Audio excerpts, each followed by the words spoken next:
Hello बच्चों, सत श्री अकाल। स्वागत है थोड़ा सबका एक बार फिर सिक्ख्या है पंजाब ते। अज असी बहुत ही इंपॉर्टेंट, बहुत ही इंटरस्टिंग तो थोड़ा जा कॉम्प्लीकेटेड लगन वाला जो टॉपिक है बच्चों लिए वो है प्रॉपर्टीज़ ऑफ आर्गूमेंट।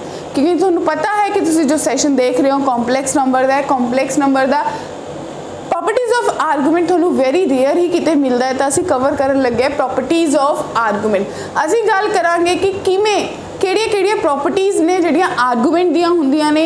दो आर्गूमेंट अगर डिवाइड हो रहे हैं, माइनस हो रहे हैं, प्लस हो रहे हैं तो क्या प्रॉपर्टीज़ होणगियां, प्लस उन्हां दी यूज़, उन्हां दी इंप्लीमेंटेशन साडे क्वेश्चनस दे विच किवें कीती जाऊगी उस बारे प्योरली गल करांगे। तो सब तो पहला बच्चों देखो पहला आर्गूमेंट क्या होंदा है। जेकर तुसी गल करो कि तुहाडे कोल एक कॉम्पलैक्स नंबर सी, मान लो z is equals to x plus iota y।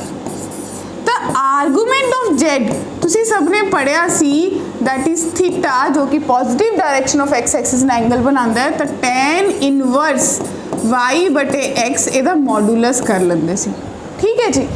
तो ये भी पता है कि जो प्रिंसिपल आर्गूमेंट है, जो प्रिंसिपल आर्गूमेंट है हमेशा माइनस पाई तो पाई दे विच ही वेरी करता है, ना माइनस पाई तो बाहर ना पाई तो उधर। ठीक है जी। तो सब तो पहली प्रॉपर्टी आती है कि अगर कोई कॉम्प्लेक्स नंबर ज़ीरो है, यानी कि ज़ीरो प्लस ज़ीरो आयोटा है, तो बच्चे क्लियरली ओदा आर्गूमेंट डिफाइन ही नहीं है। पहली चीज़। दूजी चीज़, अगर कोई मेरा कॉम्प्लेक्स नंबर प्योरली रियल है, मान लो z बराबर 2 है, मान लो z बराबर k है, यानी कि उहदे कोल आयोटा वाली टर्म ही नहीं है, तो ओदा आर्गूमेंट ज़ीरो ते पाई है। क्लियर है। तीसरी, अगर मेरा कॉम्प्लेक्स नंबर प्योरली इमेजिनरी है, यानी कि z बराबर है 2 आयोटा, z बराबर है आयोटा, चाहे z बराबर है माइनस आयोटा, इदा तो कोई भी एग्जाम्पल हो सकता है, तो ओदा argument of z positive negative pi by 2 होएगा। क्लियर है जी। ठीक है। नेक्स्ट, अगर दो आर्गूमेंट मल्टीप्लाई हो रहे हैं, यानी कि argument of z1 into z2, एक किधे बराबर होएगा, argument of z1 plus z2 plus 2n पाई। एक 2m पाई तुहानू पता है ना क्यों लगाया, क्योंकि आपां गल कीती कि मेरा प्रिंसिपल आर्गूमेंट माइनस पाई तो पाई दे विच वेरी करदा है, यानी कि एक 2m पाई ओही तुसी एक वेरिएंट लगा रहे हो, एक ऐड कर रहे हो कि जिन्ना मैनू लोड़ होएगा या घटाण दा या जोड़न दा, उन्ना ही इंटीग्रल मल्टीपल मैं जोड़ दूँ या घटा दूँगी अपनी गिवन स्टेटमेंट विच। हुण इहनूं प्रूफ किवें करोगे, क्योंकि तुहानू पता है कि मान लो z1 जो है वो e the power r1 e the power minus I plus iota theta 1 है, z2 जो है वो r e दी पावर आयोटा थीटा 2 है। तुसी कह रहे हो कि इन्होंने क्या किया। हाँ जी बच्चों, मल्टीप्लाई किया, यानी कि z1 इंटू z2 किया, तो थोड़े को r1 r e दी पावर आयोटा थीटा 1 e दी पावर आयोटा थीटा 2 बनया। तो r1 इंटू r बाहर रह गया, e दी बेस सेम है, पावर ऐड हो जाएंगे, तो iota theta 1 plus iota theta 2। तो इतना थोड़ा क्लीयरली दिख पा रहा होएगा, इन्हों तुसी होर लिख सकते हो r1 r e दी power iota theta 1 plus theta 2। तो जाने कि आर्गूमेंट ऑफ z1, सोच के देखो, आर्गूमेंट ऑफ z1 z2, अगर मैंने इसे देखना होगा कि आर्गूमेंट ऑफ z1 z2 कितना है, तो थोड़ा क्लियरली दिख पा रहा है बच्चों कि ये कितने बराबर है, argument of z1 plus argument of z2। ਇਹਦੇ ਵਿੱਚ 2m पाई तो तुसी ऐड कर रहे हो एज पर योर कन्वीनियंस, जिमें लोड़ होगी, जिथे नहीं लोड़ होगी हम जीरो कर देंगे। क्लियर है जी। इन द सेम वे अगली प्रॉपर्टी, जो मेरे को डिवाइड हो रहा है, यानी कि सेम अगर मल्टीपल होंगे z1 बटे z2, तो थोड़े को बनेगा r1 e दी power iota theta 1 r2 e दी पावर आयोटा थीटा 2। ये थोड़े को बन गया r1 divided by r2 into e the power iota theta 1 minus theta 2। तो मैं देख पा रही कि आर्गूमेंट ऑफ z1 बटे z2 किदे बराबर होएगा, कुछ भी नहीं है, argument of z1 minus argument of z2, ਇਹਦੇ ਵਿੱਚ 2m पाई इंटेग्रल मल्टीपल ऐड कर दो। अगर इन्होंने याद रखना हो भी बन कि मेरे log ਦੀ ਪ੍ਰੋਪਰਟੀ ਮਾਈਂਡ ਚ ਲਓ, ਬਿਲਕੁਲ log ਦੇ ਸਿਮਿਲਰ ਹੈ। log ਦੋ ਮਲਟੀਪਲਾਈ ਹੁੰਦੇ ਸੀ, ਐਡ ਹੋ ਜਾਂਦੇ ਸੀ अपना अपना लेके, आर्गूमेंट दो ऐड हो मल्टीप्लाई होए अपना अपना लेके ऐड हो गए, डिवाइड होए तो माइनस हो गए, सेम रूल लग रहे हैं। नेक्स्ट वो पावर भी लगती सी, पावर अगे आती सी, भी सेम मैजिक हो रहा है। देखो argument of Z the power n, तो n आर्गूमेंट ऑफ जेड हो जाएगा। क्लियर है बच्चों? तो ये बेस तो हम असं क्वेश्चन सॉल्व करते कि किमें आर्गूमेंट मैजिक करेगा साढ़े क्वेश्चन के। मैनू दिता हुआ Z1 का मॉडुलस बराबर है Z2 का मॉडुलस, मान लो R के बराबर है। हुण तुहानूं दिता है कि argument of Z1 divided by Z2 जो है वो पाई के बराबर है।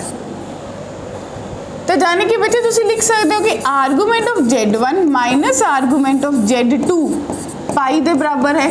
मान लो कि ਇਹਦਾ आर्गूमेंट थीटा है और ਇਹਦਾ थीटा 2 है, तो थीटा 1 माइनस थीटा 2 किहदे बराबर हो गया बच्चे? पाई के बराबर हो गया। क्लियर है जी? तो तुसी लिख सकते हो कि जो मेरा Z1 है वो किहदे बराबर बन गया? आर ई दी पावर आयोटा थीटा 1। Z2 किहदे बराबर हो गया? आर ई दी पावर आयोटा थीटा 2। कि इथों थीटा 1 की वैल्यू कट सकते हो, पाई प्लस थीटा 2। तो तुसीं इहनूं लिख सकते हो कि जो Z1 है वो आर ई दी power iota pi plus theta 2 बन गया। कुछ वैल्यू कटनी है Z1 प्लस Z2 दी, तो वैल्यूज पुट कर दो।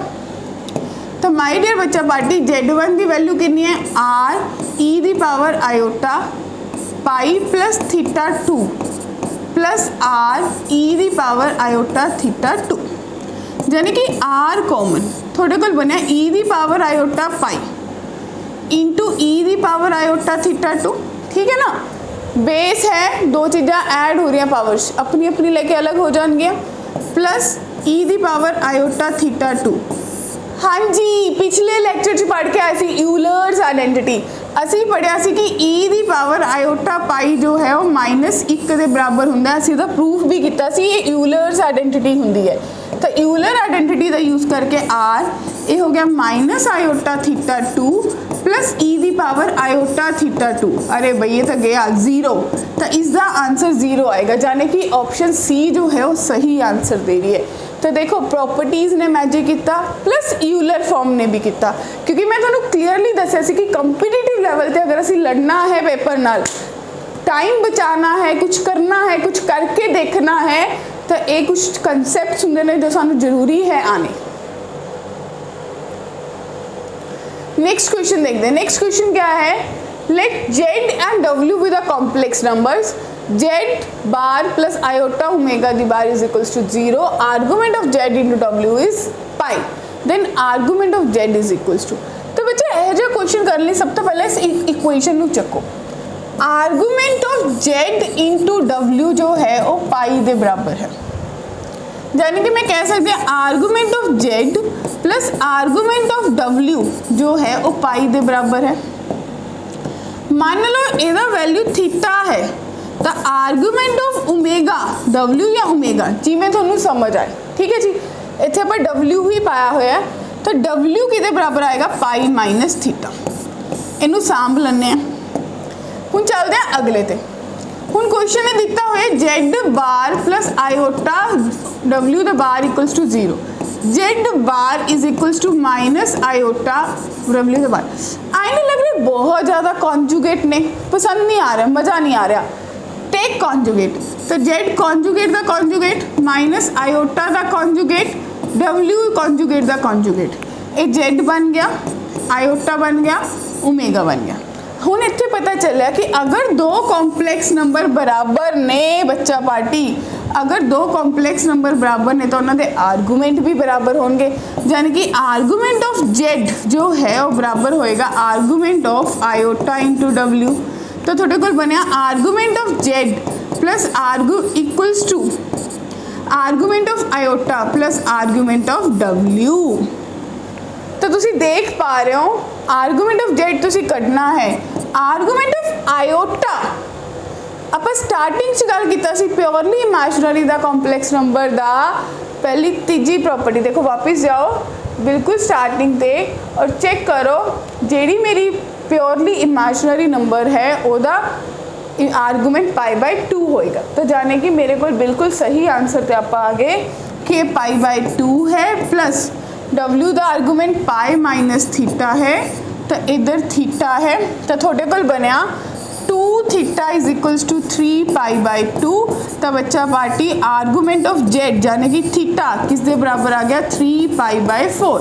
तो चेक करो ऑप्शन नंबर सी सही आंसर है। क्लियर है जी।